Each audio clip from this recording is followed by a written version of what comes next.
इश्क की जमीन पर फरेब के ये सारे घर, इनमें रहने वाले तुमको सफेद दिल पर।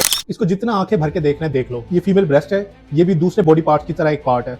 इसमें मेमोरी ग्लैंड्स और फैट्स होते हैं और नेचर ने ऑपोजिट जेंडर के लिए इसमें अट्रैक्शन भी रखी है, इसीलिए औरत को इसको ढांपने का हुक्म दिया गया है। औरत को पर्दे का हुक्म दिया, वहीं साथ उतने ही जोर के साथ मर्द को भी अपनी आंखें नीचे करने का हुक्म दिया है। जो लोग सड़कों पर या ऑफिस में कहीं पे भी औरत कहीं गुजर रही होती है, मैं अब पर्दे और उस चीज की बात नहीं कर रहा, इवन के जो पर्दे में भी होती है ना, वो भी हरास होती हैं, तो ये सबके साथ होता है। और वो बेचारी लड़कियां इतनी अनकंफर्टेबल हो जाती हैं, इसकी वजह से आप सोच नहीं सकते, कंटिन्यूस स्ट्रेस में रहती हैं। मैं अभी शॉर्ट्स पहन के बैठा, मैं इन शॉर्ट्स में अगर किसी अंदरून वाली साइड पे या कहीं पे बाइक पे इस तरह चला जाता हूँ ना, तो मर्द होते हुए मुझे देख रहे होते हैं कि यार ये कोई मीठा बच्चा होगा, बर्गर बच्चा होगा, इसके साथ हम जिन्स परस्ती कर लें। अच्छा, अब मैं ना आपको साइंस से समझाता हूँ, जब आप कोई ऐसी चीज देखते हैं जिससे आपकी लस्ट प्रोवोक होती है, उसके बाद आपका दिमाग करता क्या है।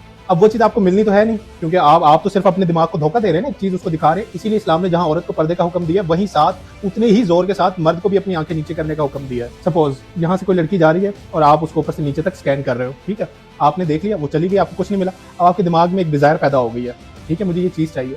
अब आपको वो चीज तो मिल नहीं रही, अब क्या, आपको भूख लग गई है। जिस तरह इंसान को खाने की भूख लगती है ना, इसी तरह जैसे कोई भी प्यूबर्टी हिट करता है ना, उसको सेक्स की डिजायर होती है। अब आपके दिमाग के अंदर केमिकल रिएक्शन होना शुरू हो गए हैं। अब आपकी बॉडी डिजायर करेगी कि भाई मुझे सेक्स चाहिए। अगर आप शादीशुदा हैं तो फिर आपके लिए मसला नहीं होगा, पर अगर आप हैं गैर शादीशुदा, अब आपके लिए मसला होगा। अब आपका माइंड लगातार आपको कहेगा भाई जो तूने मेरे अंदर डिजायर पैदा की है ना, इसको पूरा कर। यही तो नफ्स के साथ जंग है। आप क्या करेंगे, आप जाएंगे फोन की तरफ, फोन देखेंगे, आप अपने ब्रेन को दोबारा धोखा दे रहे हैं फेक डोपामीन के जरिए। आप मास्टरबेट करेंगे, जैसे आप इजैकुलेट करेंगे, आपके ब्रेन को रियलाइज होगा इसने मुझे धोखा दिया है। आप सेटिस्फैक्शन की जगह डिप्रेशन में जाना शुरू हो जाएंगे। अब आप कहेंगे कि मैं खुद को कैसे सेटिस्फाई करूं। अब आप रेपिटेशंस बढ़ा देंगे, मास्टरबेशन और फ्रीक्वेंटली हो रही है। अब आपकी फैंटेसीज और बिल्ड होना शुरू हो रही है, अलग-अलग तरह का फोन देखेंगे, क्या अजीब खुराफात आपके दिमाग में पलना शुरू होगा। और ये सारे कुछ होते हुए आपकी जो प्रोडक्टिविटी आपकी लाइफ है, उसका बेड़ा गर्क हो रहा है, आपकी ग्रोथ वहीं रुक गई है। अब आपका दिमाग सारा फोकस इस चीज पे हो गया। इसीलिए आपको अपनी निगाह की हिफाजत करना बहुत जरूरी है, क्योंकि आपकी नजर वो पहली चीज है जो इस सारे प्रोसेस को स्टार्ट करती है।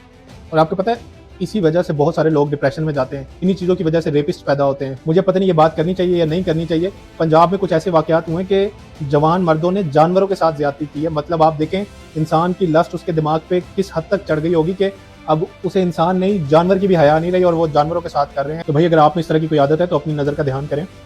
और मैं already how to quit masturbation एक पूरी सीरीज बना चुका हूँ, उसको एक्सप्लेन कर चुका हूँ। वो आपको मेरी हाईलाइट हेल्थ इज वेल्थ में मिल जाएगी, तो वहाँ जाके देखें। और उसके बाद बहुत सारे लोग मास्टरबेशन को क्विट कर चुके हैं। ये जस्ट एक अवेयरनेस वीडियो है, क्योंकि ये चीज़ बहुत कॉमन है और इस पर कोई भी बात नहीं करता। मैं उन्हीं टॉपिक्स पर बात करता हूँ जिन पर बात करनी चाहिए और लोग बात करने से शर्माते हैं। अल्लाह हाफिज़।